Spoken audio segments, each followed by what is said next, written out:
Tenemos en esta diapositiva tipos de menopausia, ¿no? Menopausia espontánea, menopausia quirúrgica y menopausia prematura. La menopausia espontánea, ya ustedes, ¿no? Saben que las pacientes a partir de los 48, 50 años, ¿no? Entonces ya empieza la menstruación, ya se le va, ¿no? Un año no ven menstruación, ¿no? Es una menopausia espontánea. Menopausia quirúrgica son pacientes posoperadas, ¿no? Todavía no entran a la etapa de la menopausia, pero se le hace una histerectomía, ya sea por miomatosis uterina, etcétera, ¿no? Y la menopausia prematura, entonces, es antes de los 40 años. A ver, siguiente. Acá está, ¿no? Menopausia precoz, menopausia prematura, ¿no? Entonces, antes de los 40 años. Falla ovárica prematura no es lo mismo. La falla ovárica tiene que ver ya con una alteración a nivel cromosómico, ¿no? Que se da en pacientes menores de 30 años. Siguiente. Ya, eso ya vimos. Ahora vamos a ver lo que son las alteraciones anatómicas y fisiológicas del ovario. Ya. Entonces, acá, ya, como hemos dicho, em, el promedio, la menopausia se da más o menos en promedio a los 50 años, ¿no? Como se observa acá, algunos de 40 a 50 años, ¿ya? Cuando viene, más o menos, cuando aparece en menos de los 30 años, hemos dicho que es una falla ovárica, ¿no? A ver, antes de empezar esto, en la diapositiva anterior, por favor, no les he explicado un poquito, quisiera explicarles un poquito más ahí está, muy bien. Entonces, pues quiero que fijen esta idea, ¿no? Hemos dicho que en promedio la menopausia viene a los 50 años, pero cuando viene antes de los 30 años, estamos hablando de una falla ovárica prematura. No quiero que se confundan con menopausia precoz, ¿ya? Entonces, cuando aparece la falla ovárica, van a aparecer los cambios, ¿ya? Estos cambios van a aparecer va a haber hipoestrogenismo, va a haber amenorrea secundaria, algunos pacientes van a presentar sofocos, pueden ser por varias causas, ¿no? Por causas genéticas, por ejemplo, puede haber una deleción del brazo largo del cromosoma X también, todo es a nivel cromosómico. Por lo tanto, va a haber una insuficiencia ovárica prematura, ¿no? También tiene que ver con la FSH, va a aumentar mucho antes, o sea, saben que en la menopausia aumenta la FSH y la LH va a disminuir, ¿no? En estos pacientes va a haber problemas de fertilidad y todo esto. Ya, listo. Ahora, la siguiente. Ahora sí, eso como ya entendieron qué cosa es la falla ovárica prematura, ¿no? Vamos a la siguiente. En la siguiente vamos a ver acá, es un cuadrito donde donde se observan los millones de células germinativas, ¿no? Y en el recién nacido, 1 a 2 millones. En la pubertad, 380.000. 40, 50 años, algunos cientos de estos, ¿no? Y en la menopausia va a haber ausencia de estas células germinativas, ¿no? Porque los estrógenos van a disminuir. A ver. Entonces, esto es más que todo lo que se ve, cómo se van formando los gametos, ¿no? Los ovocitos en el tiempo, ¿no? Ya sea los gametos masculinos, se van renovando diariamente, ¿no? En cambio, los gametos femeninos vamos a encontrar que se van produciendo progresivamente de acuerdo a la edad reproductiva de la mujer, ¿no? Entonces, ahí se observa clarito, ¿no? Donde se observa todo de acuerdo a al recién nacido, la pubertad y todo esto, ¿no? Eso es importante el cuadrito para que ustedes lo puedan tener. Siguiente.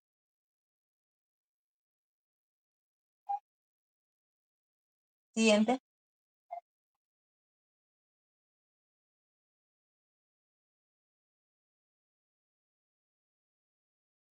Ya. Siguiente. Ya, muy bien. La ovulación. ¿Qué es la ovulación? ¿No? Entonces vamos a encontrar los ciclos ovulatorios. En la fase reproductiva, un 90%, de 5 años antes de la menopausia, un 60%, 6 meses antes de la menopausia, 5%, y menopausia, 0%. En la menopausia no vamos a encontrar ovulación. ¿Ya, chicos? Entonces, a ver, siguiente. Siguiente diapositiva.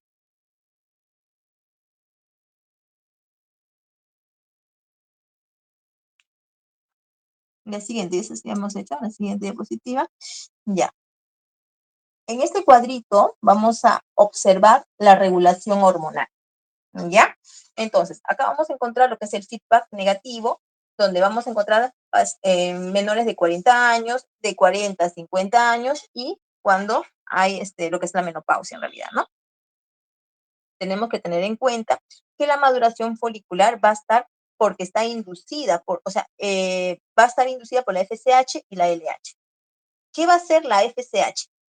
¿Ya? Ahí dice, ¿qué va a hacer la FSH? Hay una secreción hipoficiaria de la FSH. Entonces, la FSH, ¿qué cosa hace?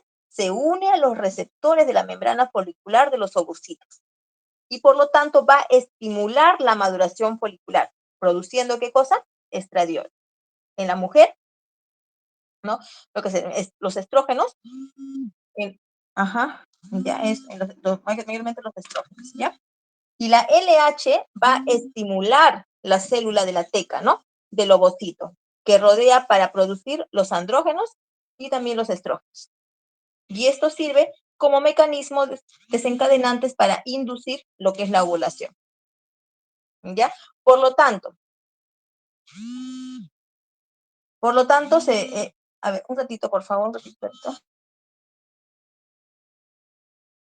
Me he quedado acá donde la secreción hipofisial de la FSH va a aumentar, por lo tanto, las células de la granulasa de la fase folicular vamos a encontrar dos receptores, lo que es la inhibina y el estrógeno, la cual va a producir lo que es el desarrollo endometrial de la hemorragia uterina, ¿no? Entonces, entre 40 a 50 años, por lo tanto, también vamos a encontrar la FSH, donde la FSH va a aumentar y la LH va a disminuir, ¿no? Y esto se debe a lo que es la inhibina, ¿no? En la menopausia igualito. O sea, acá lo que ustedes tienen que entender que la FSH en la menopausia aumenta y la LH disminuye, ¿ya? Entonces, eso es lo más importante que ustedes tienen que entender. Más que todo acá, lo que tienen que entender también son los receptores, ¿no? Para que formen lo que son los estrógenos, que es la inhibina y todo eso, ¿no? Entonces, todo esto, este mecanismo, tienen que ustedes entender un poco, no sé si me han entendido. A ver, siguiente. Ya después lo volvemos a repasar esto, ¿ya? A ver, siguiente. Los cambios hormonales, ¿no? Ya, entonces, estos cambios hormonales vamos a encontrar cambios hormonales, ¿no? Vamos a encontrar lo que son, disminuye lo que es el número de los folículos del ovario, se termina lo que es la fertilidad, aumenta el aumento del FSH, de la hipófisis, el ovario va a haber una disminución de los estrógenos y la progesterona y va a haber una disminución de la inhibina, ¿no? Ya explicamos qué es la inhibina, ¿no? Aumento de los andrógenos también. Esos son los cambios hormonales que vamos a encontrar en pacientes de la menopausia.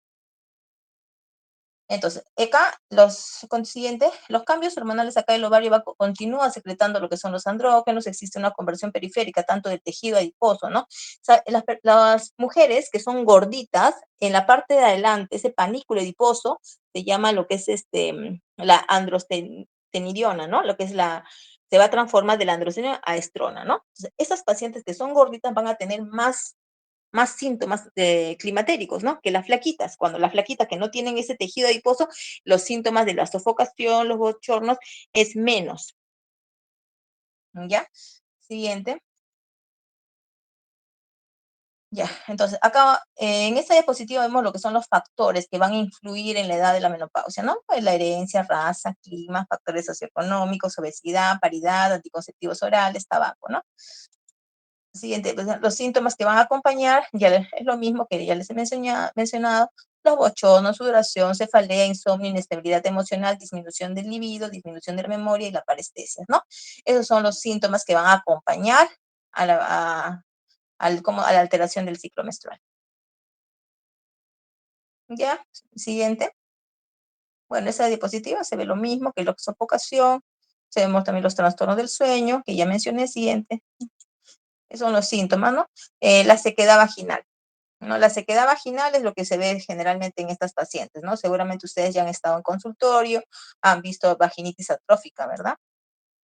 Siguiente. Ujú. Ya todos estos síntomas ya ustedes lo han visto. Atrofia vaginal se da por la vaginitis atrófica, ¿no? Hay un adelgazamiento del epitelio también, ¿no? Siguiente, vamos avanzando. Ya. Ajá, bueno, es lo mismo, les he pasado las diapositivas rápidamente, ya que ustedes ya han visto ya los síntomas de las pacientes en consultorio, ¿no? Entonces, las alteraciones fisiológicas en general, vamos a ver en qué es en general, a nivel del tracto genital, porque recuerden, las pacientes con menopausia no solamente hay una alteración ginecológica, sino también hay una alteración endocrinológica, cardiológica, porque se altera casi varias partes de los órganos, ¿no? Pero eso ya lo van viendo por especialidades. Lo que nos importa acá, más que todo, el tracto genital. Va a haber una deficiencia de estrógenos, atrofia del epitelio vaginal, por lo tanto vamos a encontrar prurito, ardor, dispareunia, puede haber hemorragia, ¿no? En algunos casos, es decir, a veces tienen como unas heriditas, ¿no? Porque está reseco la vagina, ¿no?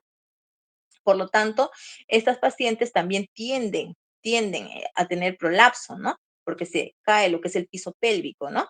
También, siguiente. Ya, lo mismo, ¿no? Las alteraciones del tracto, igualito, lo mismo, deficiencia del estrógeno, va a haber disminución del colágeno, etcétera, los ligamentos, como les mencionaba, va a haber una caída de estos ligamentos sacrocardinales, por lo tanto, producen los prolapsos uterinos, cistocele, rectocele, incontinencia urinaria. A esto se va a añadir lo que es la incontinencia urinaria, ¿no? A ver, siguiente.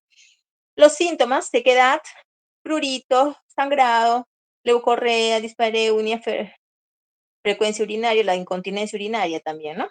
A ver, siguiente. Tenemos los cambios cognitivos, se van a describir los problemas en la pérdida de la memoria, las dificultades, son pacientes que se van a olvidar las cosas, ¿no?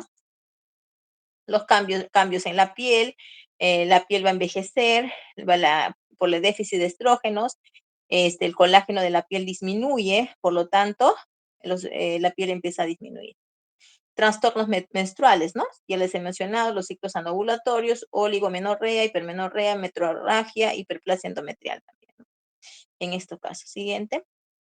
Alteraciones fisiológicas, ¿no? La masa corporal, aumenta el peso corporal, aumenta la grasa corporal, ¿no? Por lo tanto, esos pacientes tienen que hacer dieta, como le menos factor de riesgo cardiovascular. ¿Ya ves? Mira, distribución de la grasa de ginecoide androide, como les mencionaba, ¿se acuerdan? Cuando ya empiezan a tener esas grasitas en la parte de adelante, aumenta la estrona. La siguiente, lo que son síntomas, siguiente. Ya eso ya pasé, siguiente.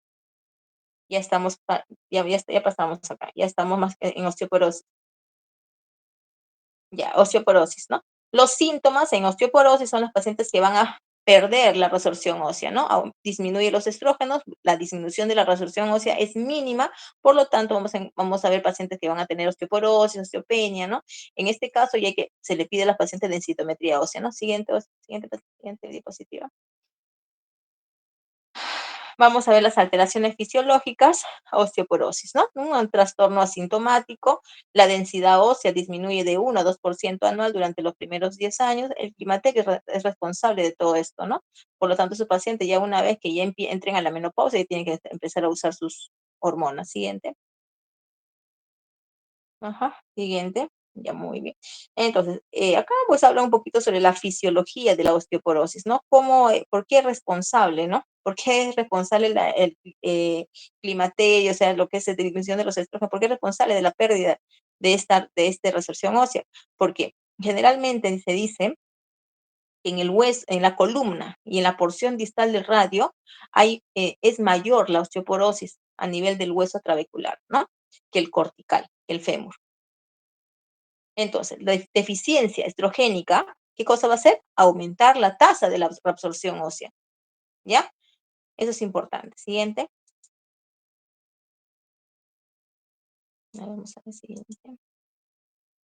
Fisiología de la osteoporosis, ¿no? Hay lo mismo, fue fácil acá, el huesito, acá está la formación, se va a ver una remodelación ósea, va a haber una resorción ósea, aumento de la densidad ósea va progresivamente, ¿no?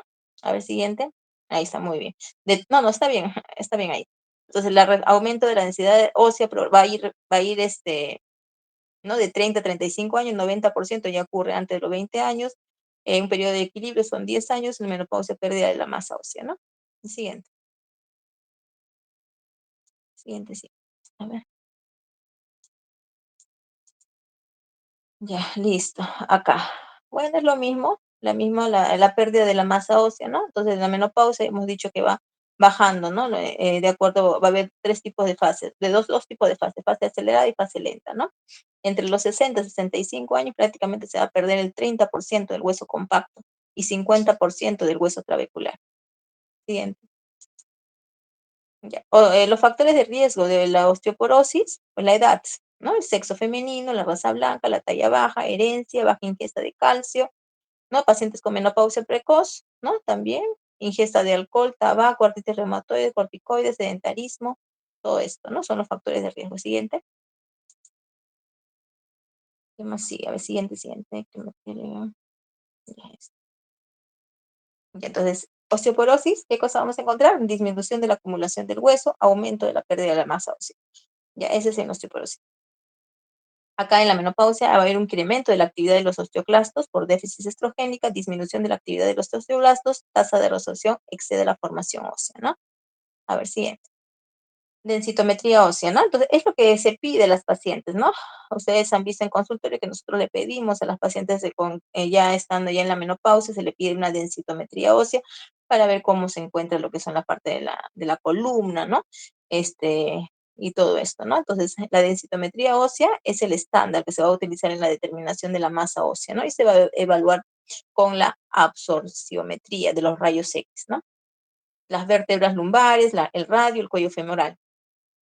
Se dice que el hueso trabecular es menos denso que el hueso cortical y tiene una tasa de remodelación ósea más rápida. Por lo tanto, la pérdida ósea rápida temprana se puede determinar mediante la evaluación de este sitio, ¿no? Entonces, el hueso cortical es más denso y compacto y constituye el 80% del esqueleto, ¿ya? Es lo que, bueno, más que todo es para ver este siguiente. Aquí, acá están observando acá, ¿ve? Lo que son la osteoporosis, a ver, vamos a ver acá. Este de acá es normal, ¿no? Vamos a ver aquí, normal, acá no pasa nada. Este de acá tiene osteopenia, ¿ya? Ahí acá a nivel del fémur, de acuerdo a estos valores de acá. A ver, siguiente. Ya, siguiente. Ujú. Y ahí está el nivel de la columna. Ese de acá es normal y acá, esta columna de acá tiene osteoporosis, ¿no? Como ustedes observan, acá miren la parte hay una resorción ósea bastante vista, ¿no? Y entonces acá vamos a medir de acuerdo al score, menos 2,6 total. ¿Ya? A ver, el siguiente. Acá se observa la osteoporosis y ves, acá se dan cuenta que pues la parte trabecular, toda esta zona está, miren, cómo está, ¿no? Todo dañado. Siguiente. Osteoporosis, ¿no? Ya es lo mismo. Bueno, la osteoporosis, por eso que es importante la prevención y el tratamiento de la masa ósea, ¿no? Porque eso se trata antes, o sea, se da lo que es la perimenopausia, llega la menopausia y se le hace terapia hormonal, ¿no? A veces las pacientes pasan determinados años y recién quieren iniciar tratamiento y es por las puras, porque eso ya los huesos se van dañando con los años, ¿no? Y hay más riesgo de fractura, ¿ya? Entonces, acá, siguiente. Eso es siguiente. Bueno, acá vamos a observar, son los medicamentos que se usan, ¿no? Que están usando los reumatólogos más que todo para poder tratar lo que son las osteoporosis, ¿no? Los bifosfonatos, el alendronato, ¿no? Ustedes sabían que es el ácido alendrónico. Siguiente. Acá, bueno, como les estaba mencionando, entonces cuando ustedes entran en lo que es la etapa de la menopausia, entonces vamos a no solamente, no solamente se va a alterar lo que es la parte ginecológica, ¿no? También va a alterar otros tipos de órganos. Entre ellas tenemos lo que son las enfermedades cardiovasculares. En esta enfermedad cardiovascular lo que vamos a encontrar que los pacientes van a empezar, ¿no? Algunos empiezan con presiones altas, hipertensión arterial, que nunca lo han tenido y pues justo en esa etapa empiezan a tener lo que es la presión alta y todo esto, ¿no? Por eso que ya tienen que ir al cardiólogo, al endocrinólogo, inclusive también debutan con diabetes, etcétera. Siguiente, siguiente diapositiva. Entonces, acá este diapositiva que ustedes observan acá dice efectos protectores de los estrógenos a nivel cardiovascular. ¿Ya? Metabolismo lipídico. Aumenta los niveles de HDL, disminuye los niveles de LDL. ¿no? Incrementa el catabolismo LDL, reduce el contenido de colesterol LDL, baja los valores de lipoproteína, disminuye la formación de las células espumosas. Ya, entonces aquí lo que vamos a encontrar es que va a haber aumento de los niveles de HDL y que vamos a encontrar disminución de los niveles de LDL. Esto se va a dar. Ustedes, pacientes menopáusicas, le piden un examen de sangre y le va a salir siempre, va a haber un aumento del HDL y una disminución del LDL, ¿ya? Entonces, a ver, siguiente. Igual, en la pared vascular, también lo que vamos a encontrar, va a haber aumento de la vasodilatación, va a haber va a limitar lo que es la respuesta inflamatoria endotelial, ¿no?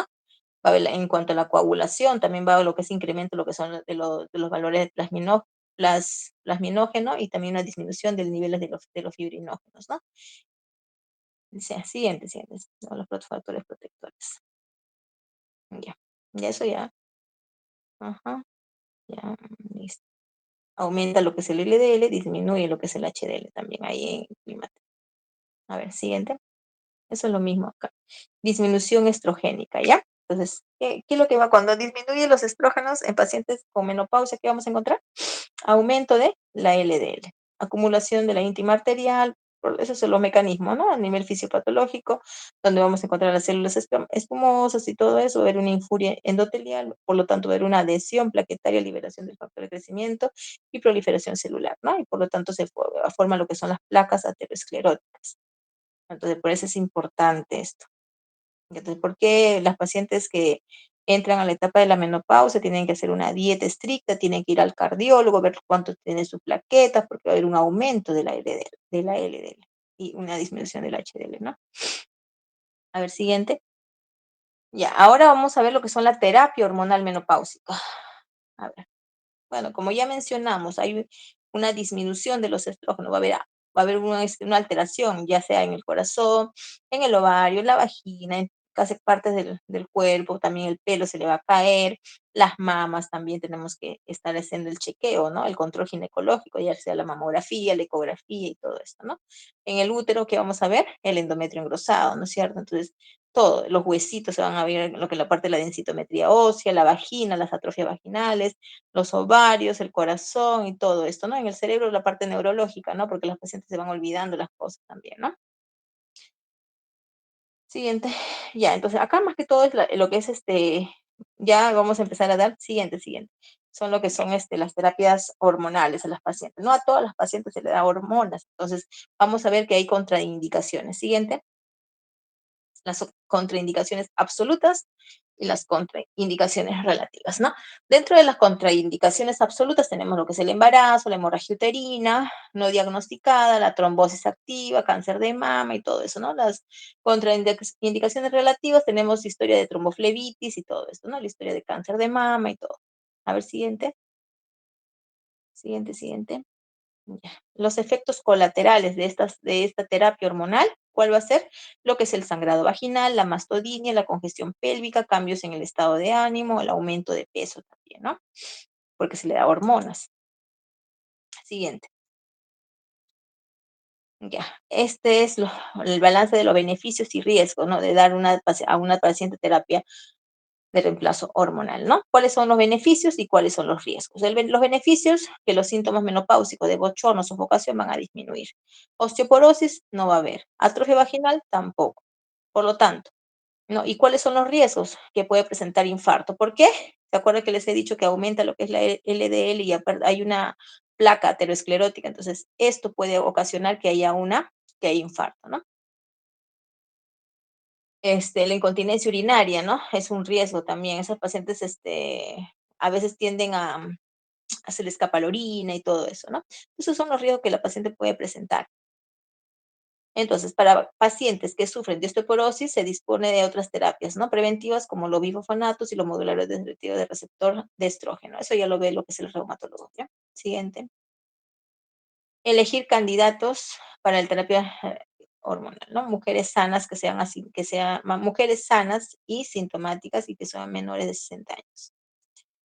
Ya siguiente, los tratamientos, ya sean estrógenos y progestágenos, ¿no?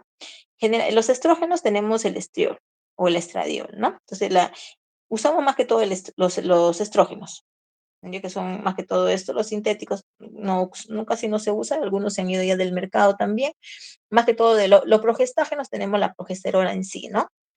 Ajá, los sintéticos, bueno, la medroxiprogesterona que se está usando también ahora último y la cicloterona, ¿no? A ver, siguiente. Acá. Entonces, lo que usamos más que todos, como les he mencionado, van a ser el estradiol. El estradiol, ya sea por la presentación de parche o también en cremas vaginales, ¿no? Y ya sabemos, ustedes que saben que el estrógeno es como el estriol, ¿no? O Bajistén. Ya, siguiente. Ya, esa es una marca, ¿no? A ver, siguiente, siguiente. De una vez, terapia hormonal. Ajá. Aparte de la terapia no hormonal, vamos a ver lo que son las dietas, ¿no? Las dietas, como le hemos mencionado, evitar el consumo de azúcar, aumentar la ingesta de agua, de fibra, de agua, o sea, tratar de que estas pacientes bajen de peso, ¿no? Y el consumo adecuado de calcio y vitamina D también. La vitamina D es el sol, ¿no? El calcio, la leche, el queso, todo eso, entonces son terapias naturales, ¿no? Siguiente. Ajá, a ver dónde estamos. Ya, ya, ajá. A ver, diapositiva es, ya, vamos a lo que es acá. Entonces, aparte que ya de hacer ejercicio, controlar el peso y también lo que es evitar lo que es el alcohol y las bebidas, ¿ya? Acá, la terapia no hormonal, tipos de estrógenos en cuanto a los alimentos, fitoestrógenos, ¿no? Que son lo que es a base de soya, ¿no? Tenemos acá, ¿ves? Toda la isoflavona, lo que son los legumbres y todo esto contienen hormonas. Entonces, terapia no hormonal, ¿no? Legumbres, lentejas, maní, todas esas cosas. Apio. Las contraindicaciones de la terapia hormonal vendrían a ser las pacientes que presentan tromboembolismo, ¿no? Cáncer de mama. Ustedes saben que el cáncer de mama es hormono dependiente, por lo tanto no pueden usar hormonas. Cáncer de endometrio tampoco, sangrado vaginal anormal tampoco, la enfermedad hepática severa tampoco. Insuficiencia renal, insuficiencia suprarrenal, hiperplasia del endometrio, migraña, todo esto está contraindicado, ¿ya? Siguiente. Listo. Eso es todo. Es largo, pero en síntesis, en realidad, y es lo que ustedes están viendo lo que es bueno, ahorita que están viendo en consultorio, ¿no es cierto? Ven todos los pacientes lo que son ya las pacientes que son de 50 años, 48 años, son pacientes ya en la etapa de la menopausia, ¿no? A ver, chicos, eso es todo. ¿Alguna pregunta que quieran hacer?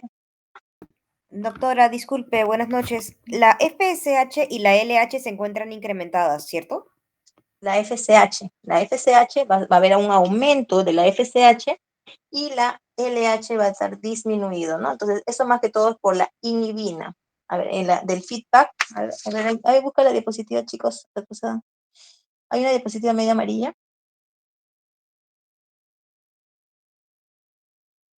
donde la FSH aumenta, el estradiol disminuye, ¿no?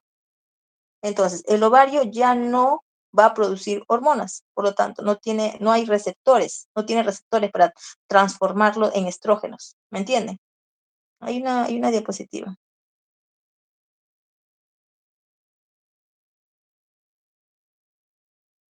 Entonces, no, ahí está. Acá hay una parte, no sé si ustedes observan un signo menos, ese es el feedback negativo. Eso es lo que va a pasar en la menopausia. Es decir, el cerebro que le dice, me falta o sea, quiero producir, ¿no? O sea, quiero producir los estrógenos, pero no tiene receptores, por lo tanto, no consigue la producción de los estrógenos. ¿No entiende? Por eso que la FSH aumenta, el estradiol va a disminuir. Ya, entonces, más que todo eso es lo que tienen que, de todo esto que está ahí, lo que tienen que saber es que el FSH aumenta y el DH disminuye. Gracias, doctora. Ujú, ujú. Entonces, chicos, lo más importante acá, ustedes, bueno, eso más que todo ya ustedes seguramente, eso ya ustedes lo saben, ¿no? Cuando hay la maduración folicular, ¿no? Cuando hay una maduración folicular, ¿qué pasa cuando hay una maduración folicular? A ver, ¿quién sabe? La FSH y la LH, ¿qué va a hacer? La FSH se une aquí a los receptores de la membrana folicular del ovocito, ¿no? ¿Se acuerdan? Y va a estimular la maduración folicular, que va produciendo ¿qué cosa? El estradiol. En las mujeres se le dice, el estradiol vendría, en las mujeres es el estrógeno, ¿no? ¿Me entienden? No sé si entiende. Eso ya, supongo que eso ya lo he llevado más antes.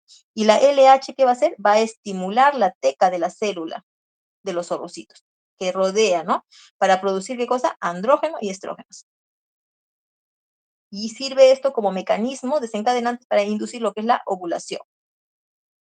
Pero o sea, por el avance de la edad reproductiva, los ovocitos restantes se vuelven más resistentes a la FSH. Por lo tanto, o sea, la concentración plasmática antes de la menopausia, eso es normal. Pero ya cuando ya entra la etapa de la menopausia va a aumentar. ¿Me entiendes? O sea, por eso la FSH aumenta, el estradiol disminuye. ¿Ya? Entonces, eso más que todo es por la inhibina. La inhibina tiene la culpa de todo. Ya, entonces por ese motivo, lo que ustedes ya acá, lo más importante de este cuadrito, saquen que el feedback negativo, la inhibina. Por lo tanto, no hace que esto disminuya y todo, ¿no? Todo eso es lo mismo. Mira, ¿ven? En cambio, acá, miren cómo está acá. La inhibina disminuye, no deja que esto, ¿no? Produzca lo que son los estrógenos. En cambio, cuando hay receptores, estos receptores hacen que aumenten. Entonces, como no hay, queda abajo. Ya, ¿alguna otra pregunta, chicos? A ver si queda bien, quedó claro eso de la densitometría ósea que se le pide a las pacientes para ver lo que es ¿no? Para ver lo que es osteoporosis, osteopenia, ¿no?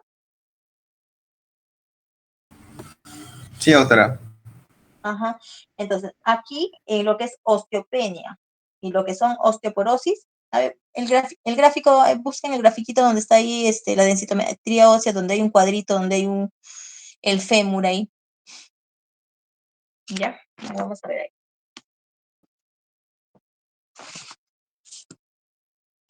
Bueno, eso ustedes, no, el cuadrito del huesito, que es como una placa radiográfica de la densitometría ósea, para que sepan nada más, porque no es necesario que lo sepan, porque eso lo ven más que todos los reumatólogos, ¿no?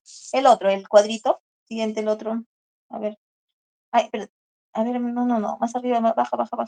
¿Dónde está ahí el cuadrito, donde está la imagen donde se ve un hueso normal y el otro que tiene osteoporosis? A ver, es la diapositiva número, a ver, vamos a ver acá. Ya, es la diapositiva número 33.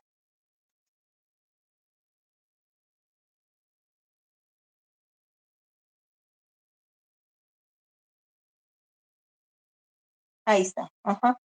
Ya, ustedes acá, por ejemplo, ¿no? Si ustedes se dan cuenta, la primera imagen y la segunda imagen, entonces en la primera imagen donde observan está normal. Entonces, mayormente acá, lo que nosotros observamos, donde dice la parte T-score, entonces se ven T-score y se van lo que es total. Se van al T-score y se van a lo que es total.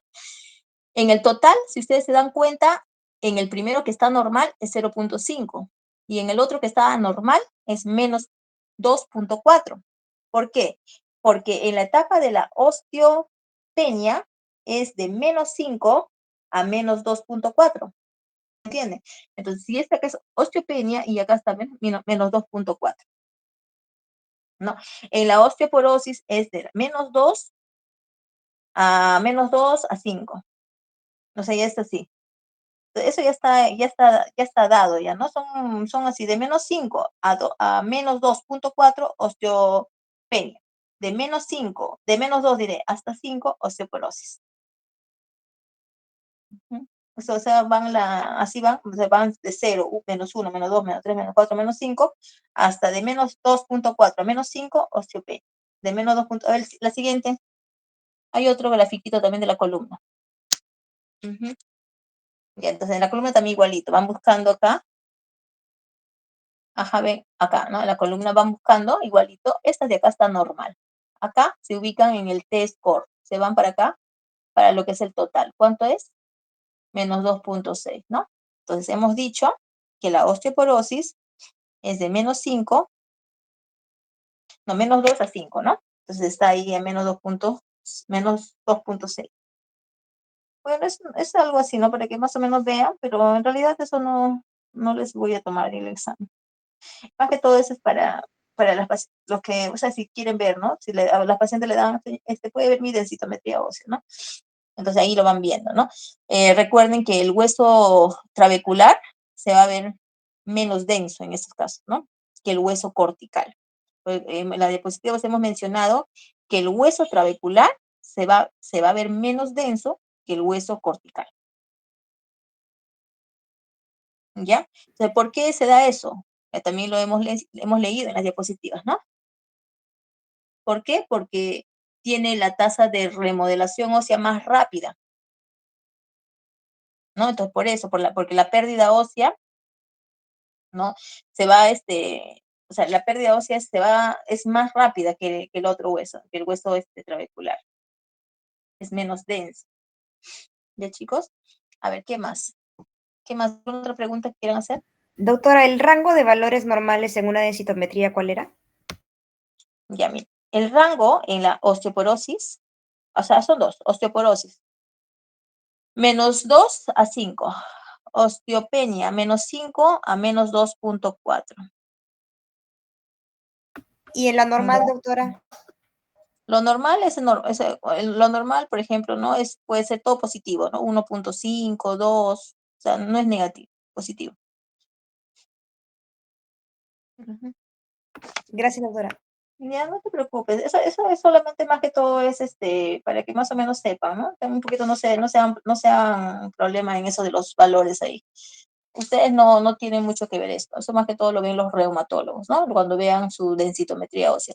Los ginecólogos le piden, pero ya los reumatólogos le dan tratamiento, ¿no? Entonces, bueno, ahí ya se ve, pues, ¿no? Se le hace dosaje de calcio, se le da lo que es calcio, la dosis que tiene que tomar, la vitamina D. La vitamina D también tiene concentraciones, ¿no? No se le da la vitamina D en las mujeres y en los hombres es diferente. ¿Qué cosa es la vitamina D? La vitamina D es el sol, ¿no? Entonces, es el sol. Entonces, las pacientes le dan vitamina D antes de entrar a la etapa de la menopausia como prevención, ¿no? O sea, más adelante, para que no tengan fracturas óseas, más que todo, ¿no? Se da más con todo en lo que son las mujeres, 2.000 unidades internacionales de vitamina D en las mujeres, ¿ya? En los varones es 1.000, me parece, pero se le da una cápsula en las mañanas como preventivo, ¿no? Después ya, pues el reumatólogo ya le da su calcio, ¿no? El calcio que le dan siempre con su ácido alendrónico, que es el fijador de calcio, ¿no?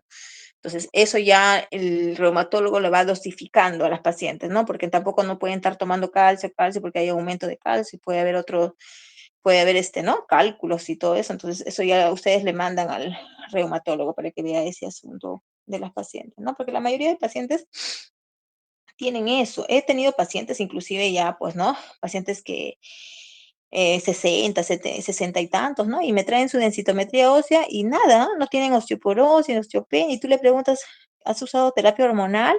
Y las señoras te dicen, no, me dicen, he tomado leche, he tomado esto, entonces la alimentación también es importante, ¿no? Ustedes saben que la alimentación es más que todo, ¿no? Entonces, y aparte tomaba su calcio, me dice, y tomaba no sé qué cosa, entonces ellos se han cuidado así desde que empezaron ahí, empezó la menopausia, ¿no? Entonces ya cuando ya son más mayores, o sea, ya normal, sus huesos también. Entonces, ¿qué pasa con las pacientes que de repente son pacientes histerectomizadas? A esas pacientes se les saca el útero, entonces le dicen, no, señora, tiene sus ovarios, pero ya no es lo mismo, pues, ¿no? Independientemente que ya siga sus ovarios ahí. Entonces, con el tiempo también no reciben terapia hormonal y ya, pues, empiezan ya con los problemas de osteoporosis, osteopenia y todo eso, ¿no? Entonces, son pacientes que no pueden ni siquiera se caen al toque, pues, ¿no? Pueden fracturarse los huesos, ¿no? Entonces, es importante la prevención, ¿ya? Las mujeres, pues, ¿qué le damos? A ver, ¿qué le damos a las pacientes que vienen con vaginitis atrófica? A ver, chicos, ¿quién sabe? Aunque la clase está, ya terminamos la clase, pero a ver, la pregunta es, en consultorio, cuando viene una paciente que, bueno, está en la etapa de la menopausia, viene con vaginitis atrófica, ¿qué le dan de tratamiento? ¿Cremas, doctora? Claro, está bien las cremitas de estrógeno, ¿no? Ya sea estriol y todo eso, ¿no? Que son vía vaginal. Ya. Y las pacientes, por ejemplo, a ver, eso sí no les he dicho, pero eso sí yo les he dicho, pues, ¿no? De repente verbalmente. Cuando viene una paciente a consultorio, ¿qué se le da generalmente, no? O sea, ¿cuál es a ver, ¿quién me dice cuál es, que los exámenes que se le pide? Eso sí tienen que saber los exámenes que se le piden, ¿no? Hasta los 65 años se le pide lo que es el Papa Nicolau para descartar cáncer de cervix. Se le pide mamografía para descartar cáncer de mama. Entonces, las pacientes que tienen 50, 60, se le pide su ecografía de mama, porque son pacientes que todavía tienen la mama densa, ¿no? Un aumento de la mama, ¿no? Entonces, ya las pacientes que tienen 70, 80, ya no se le pide ya pues ecografía, porque ya la densidad mamaria ya disminuye, solo mamografía. Entonces, y en las pacientes se le pide también una ecografía transvaginal. ¿Para qué se le pide una ecografía transvaginal? Para descartar qué? Cáncer de endometrio, ¿no? O descartar hiperplasia endometrial. ¿Cuánto mide el endometrio en pacientes con menopáusicas que no usan terapia hormonal? ¿Cuál es lo normal? A ver, ¿quién sabe, chicos? 5 milímetros, doctora. Sí, 5 milímetros. Y los que reciben terapia hormonal, 8 milímetros, ¿no? Entonces, esos pacientes ya, entonces, si tiene 10 milímetros, 12 milímetros, pacientes que tienen menopausia, entonces ya se le hace su legrado uterino biópsico para descartar hiperplasia endometrial, ¿no? Entonces, inclusive, primero se le da chance, ¿no? Señora, en 6 meses nuevamente vuelve a hacerse ecografía.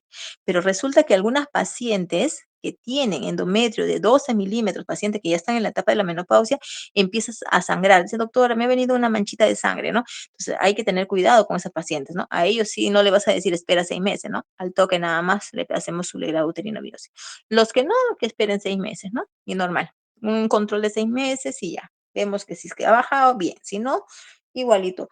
Una biopsia, legrado uterino biópsico, ¿no? Porque siempre a las pacientes se le tiene que hacer su legrado uterino biópsico, porque si no, no vamos a saber si tiene o no, ¿no? El cáncer de endometrio. Bueno, aparte que se le pide lo que es la densitometría ósea, ya eso, y una concurrencia a reumatología. Entonces, genera a las pacientes que tienen útero normal, que tienen una menopausia espontánea, a esas pacientes le damos estrógenos. Pues, como ya les he mencionado, en cremita, el estriol, también tenemos lo que es el estrogel. El estrogel es que se le coloca en los brazos, se le va frotando también. Tenemos el Guinodian Depot, que ya se fue del mercado, que era que se colocaba una ampolla intramuscular, que era muy bueno en esa época, ¿no? Ya le sacaron del mercado porque tenía pacientes que usaban, le hacían muy bien, las pacientes con eso mejoraban, pero había problemas cardiovasculares, ¿no? Entonces, por ese motivo ya lo sacaron, ya no hay inyectables. Hay lo que es en pacientes histerectomizadas, nosotros le damos el Lenceto.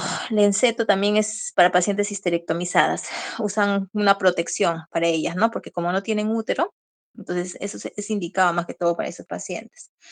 Que también que le va muy bien a las pacientes, ¿no? Entonces, en conclusión, las pacientes que tienen útero y las pacientes que no tienen útero no reciben la misma terapia hormonal. Ya, eso tienen que tener en cuenta.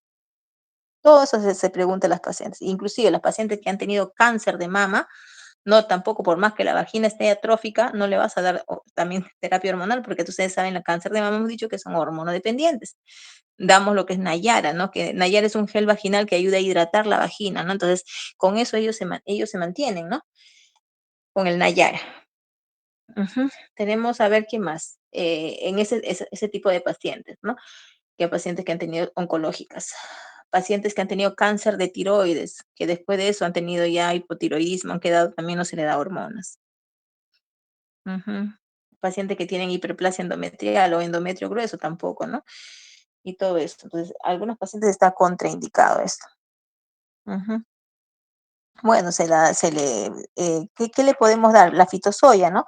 Fitosoya, no sé si han visto unas capsulitas de fitosoya, unas amarillitas que se toman mañana y noche, cada 12 horas, que tiene soya, y soya, como está ahí, justo le estábamos viendo en la diapositiva, la isoflavona de soya, que es a base de soya, que es una hormona natural, ¿no? Que eso lo toman las pacientes cada 12 horas. Entonces, eso le ayuda con lo que son los bochornos, la sofocación y todo eso. Ya. A ver, ¿qué más, chicos? A ver, ¿alguna otra pregunta? Ya terminamos todo. Y además, recuerden que las pacientes que ya, no sé si la mayoría de pacientes ya por su edad dicen, doctora, me baja un bulto, dicen, ¿no? Entonces tú lo ves y tienen ya, pues, ¿no? Prolapso. Entonces, eso es cuando esos pacientes que tienen el prolapso se hace una colporrafia, ¿no? Anterior y posterior se va ubicando así, ¿no? Se va cortando y vamos subiendo todo esa, ¿no? Que se ha caído. Entonces, pero si por ahí pues, el paciente dice, no tengo el prolapso, tú ves, no tiene prolapso, pero se le escapa la orina, entonces en ese caso ya lo ve el urólogo. Ya nosotros corregimos, solamente los ginecólogos corrigen el prolapso. Los urólogos ven lo que es la incontinencia urinaria. Pero en ginecología, aparte de corrección de prolapso, hacemos un punto que es el punto Kelly, que es, vamos a nivel de la uretra y vamos haciendo un pequeño punto, ¿no? Donde hace que la uretra disminuya de tamaño. Solamente se hace el punto Kelly. Y si a pesar de eso la paciente sigue con incontinencia urinaria, eso ya lo ve lo que es el urólogo. Ajá, recuerden que esas pacientes también tienen caída de cabello, ¿no? Alopecia, ¿no? Bastantes. Inclusive, se dice que las pacientes mujeres ya por la edad, con los años, van, por ejemplo, llegan a 60 años así, entonces como ha habido una disminución de estrógenos ya en la etapa de la menopausia, esas pacientes, no sé, entonces si ustedes han visto, tienen vellitos como bigotito, ¿no? Entonces ahí aumenta un poquito porque hay aumento también de la testosterona y los andrógenos, ¿no? Entonces hay vellitos en la espalda, un poquito en la pierna, a veces en la cara, ¿no? Que es parte de, ¿no? Entonces se tiene que dar, sí o sí, a todas las pacientes hay que darle estriol, porque si no se reseca la vagina, tienen bastante dolor, todo, ¿no? Sí, es bonito la etapa de, ¿no? Bueno, es saber cómo llevar, ¿no? Y que vengan a sus controles anuales y se va dando su tratamiento, ¿no? Ay, pero hay pacientes que no vienen, pues no vienen a sus controles. Ajá, a ver, si yo les preguntara cuáles son los primeros síntomas que aparecen en la menopausia, ¿qué me dirían? ¿Bochornos, doctora? Ajá, sofocación, ¿no? Sofocación, bochorno, son los primeros síntomas. Después ya vienen lo que son las parestesias y todo eso. Muy bien. A ver, si no hubiera más preguntas, chicos, ya no vamos terminando la charla. Ya, entonces estudien las diapositivas. Acá ustedes saben que este tema no es tan difícil. Ya, chicos, entonces terminamos la exposición, ya la delegada les va a dar ya las diapositivas para que estudien el examen.